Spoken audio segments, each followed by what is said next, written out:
있습니다. 주님 감사합니다. 천국의 제자로서 하나님 서기관으로서 우리에게 명령하신 그 말씀이 이루어지길 원합니다. 새 것과 옛 것이 보아지게 하셔서 그것을 마음대로 꺼내 쓰는 집주인과 같은 존재로 하나님 오늘도 사용하여 주시옵소서. 감사드리며 나사렛 예수 그리스도의 이름으로 기도드렸습니다. 아멘. 우리 새 것과 옛 것 2부 예배 말씀입니다.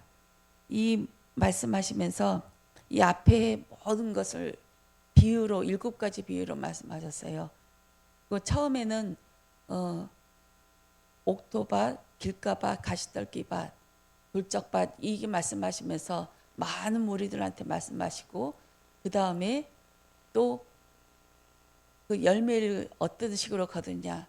그 돌적밭에는 그 흙이 얇게 펴져 있어서 씨가 들어가는데 뿌리가 내지 못해서 열매를 못 걷고, 가시떨비는 염려와 세상 염려 때문에 그것이 이 열매를 거두지 못하고, 또 길가밭에도 마찬가지고, 그런데 옥토밭에 떨어지면 하나님께서 이 100배, 60배, 30배로 열매를 거둔다 이렇게 말씀하시고 집 안으로 들어와서 제자들이 또 다시 물을 때 제자들에게는 자세하게 얘기합니다.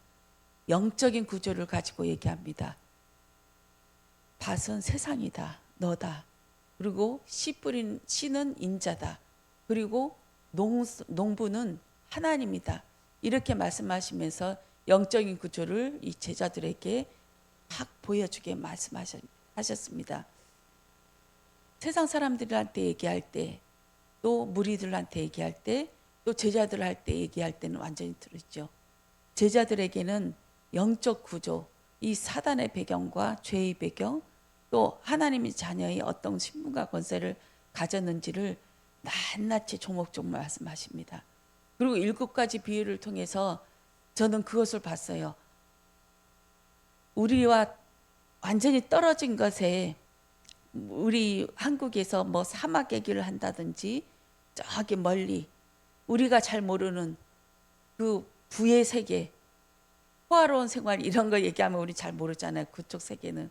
근데 예수님께서는 이 백성들이 잘 알아들을 수만한 그런 일상에 밀접되어 있는 것을 가지고 비유로 말씀하셨더라고요.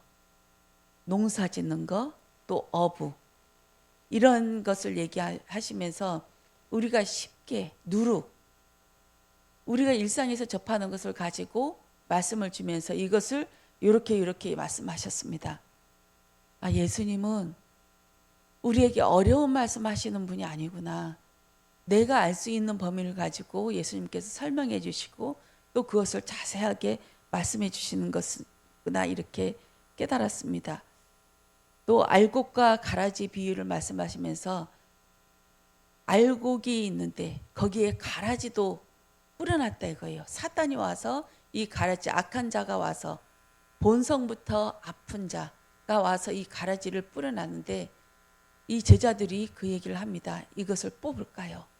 왜냐하면 지금도 마찬가지지만 그 당시의 배경은 농사 지을 때 가라지나 우리 밭에 얘기하면 검질 같은 거 있으면 사람들이 볼 때 그 집 밭 주인을 아주 게으른 자구나 하면서 비웃거든요.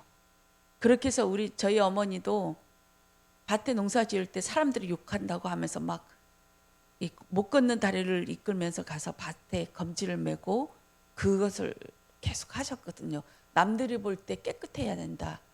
근데 이 대목에서 가만히 들어. 왜냐하면 가라지를 뽑을 때 이 알곡도 뽑힐까 봐 두려워합니다. 그게 더 걱정된다.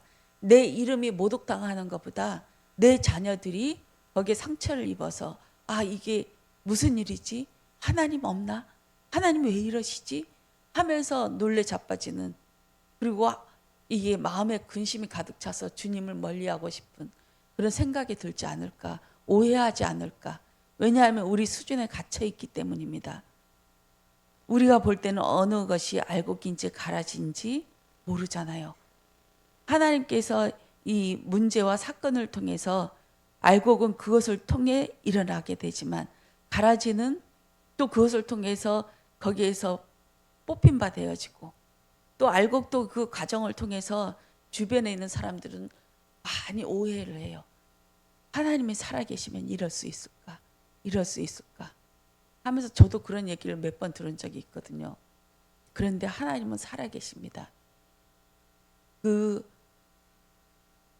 문제와 어려움에 쓰러질지라도 하나님은 살아계십니다.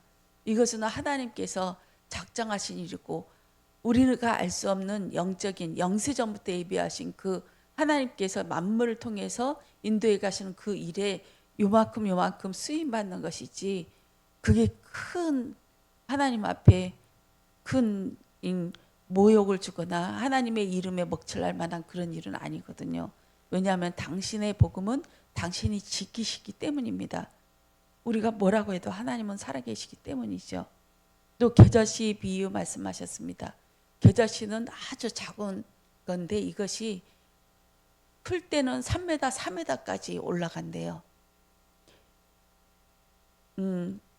그 식물하고 나무의 차이는, 식물은 잎사귀부터 나고 그 나무는 줄기부터 나서 이것에서 차이가 난다고 합니다. 그리고 겨자씨보다 더 작은 씨가 또 있더라고요. 우리나라의 담배씨, 다른 나라에도 있지만 이거는 겨자씨의 3분의 1 크기밖에 안 된대요. 근데 겨자씨는 심겨지면 그것이 한 3m, 4m 정도 올라가는, 나무의 그 잎사귀에, 우성한 잎사귀에 새들이 거할 정도로 그렇게 풍성한 나무가 된답니다. 담배잎은 줄기 관목 식물이기 때문에 그 1년 초생, 1년씩 1년 되면 죽고 다시 또 하지만 엄청난 씨가 많이 일어나서 하지만 이것은 좀 차이가 있더라고요. 근데 이 겨자씨 비유도 마찬가지입니다. 눈에 보이지 않지만 믿음의 역사가 일어나고 있다.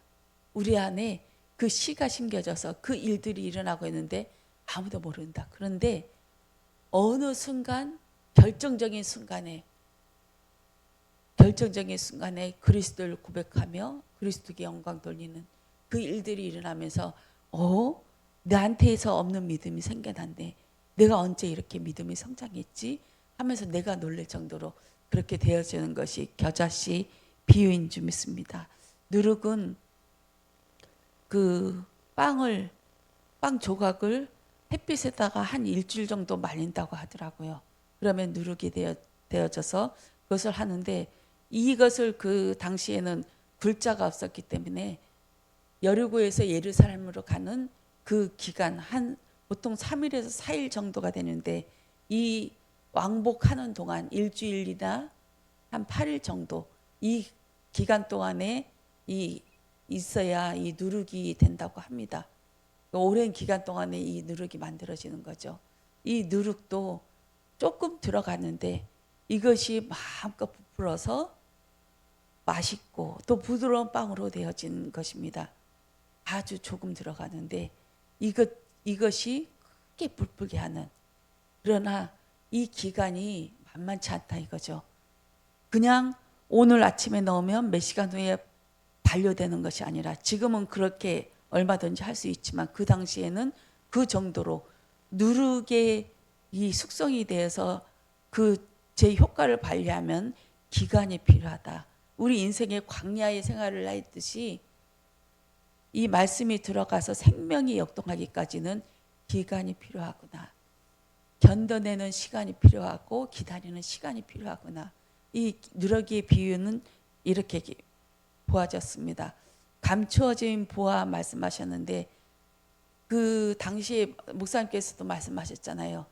은행이나 금고가 없기 때문에 베개 맞지나 아니면 땅속에 감춰 넣어서 언제 전쟁이 일어날지 또 도둑이 들어올지 모르니까 거기에 숨겨두는데, 이 보화, 일꾼이나 다른 사람이 잠깐 왔다가 그 밭에 있는 보화를 발견하고 그 밭 전체를 사는데, 그 사람이 돈이 없어서 자기의 있는 것 모든 것을 다 팔아서 그 밭을 사서 그 보화를 가지게 된다는 그 얘기였습니다. 저는 이 말씀을 받으면서 예수님이 생각나더라고요. 우리가 그 보화를 보고 나의 모든 것을, 내 인생을 걸어서 주님을 쫓아가는 것도 맞지만 저에게는 예수님의 나에게 나를 보화로 생각하셔서 예수님의 일생을 나에게 바치셨구나. 예수님의 목숨을 바치셨구나. 이 생각에 저는 잠시나마 행복했습니다. 나는 보화구나. 나는 진주구나. 하면서 또 진주 말씀하시면서 모든 고통을 이겨내는 그 결과물이 진주라고 하셨잖아요. 진주. 그래서 너무 마음에 벅찬 거예요. 아, 진주구나. 견뎌내면 견뎌낼수록 내 안에 진주가 알록달록한, 아롱한 그 빛이 빛나는 거구나. 그 내공이라고 하죠, 이것을. 이 내공이 있는 자가 되어지는 거구나. 이 내공은 겉으로 환하게 빛나지 않지만 사람들이 이것을 느끼게 되는 거구나. 예수님도 나를 볼 때, 야, 진짜 알롱달롱 이 값진 거구나. 이거는 돈으로도 살 수 없는, 다이아몬드로도 살 수 없는 그 값진 것이 네 안에 있구나 하면서 인정해 주시는 것만 같더라고요.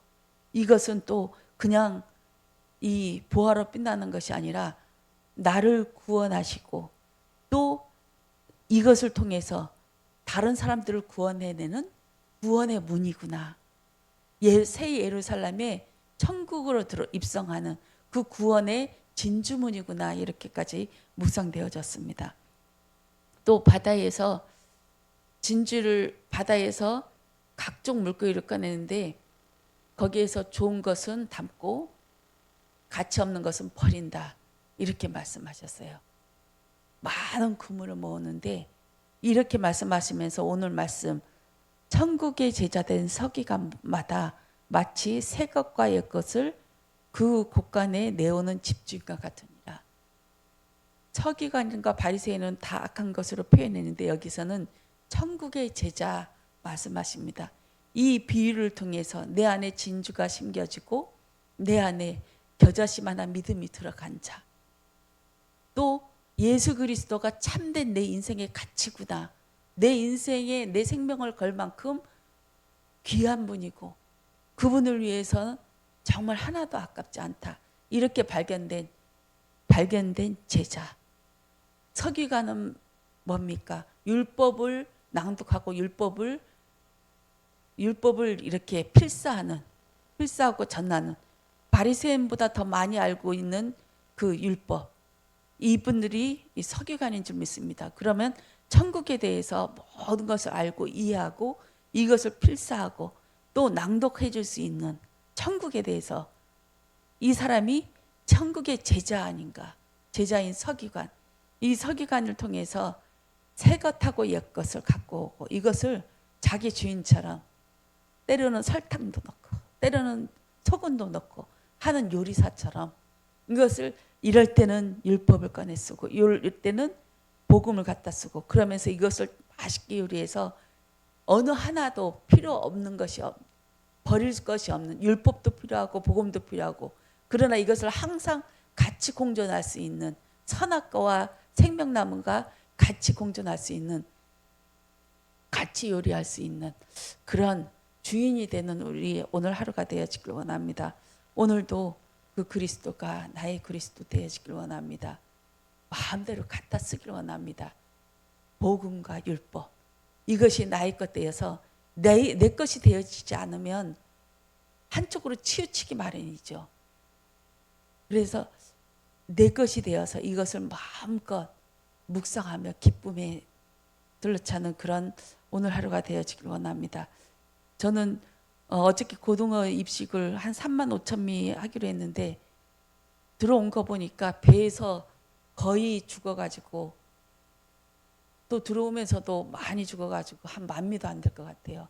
들어온 것도 지금 막 감겨가지고 그거 다 건져내야 되는 상황인데 이것을 통해서도 하나님이 하나님 되시는 거구나 하면서 이것은 나쁜 일이야 이건 힘든 일이야 그것이 아니라 이것을 내 율법하고 복음하고 같이 꺼내 쓰고 있어요.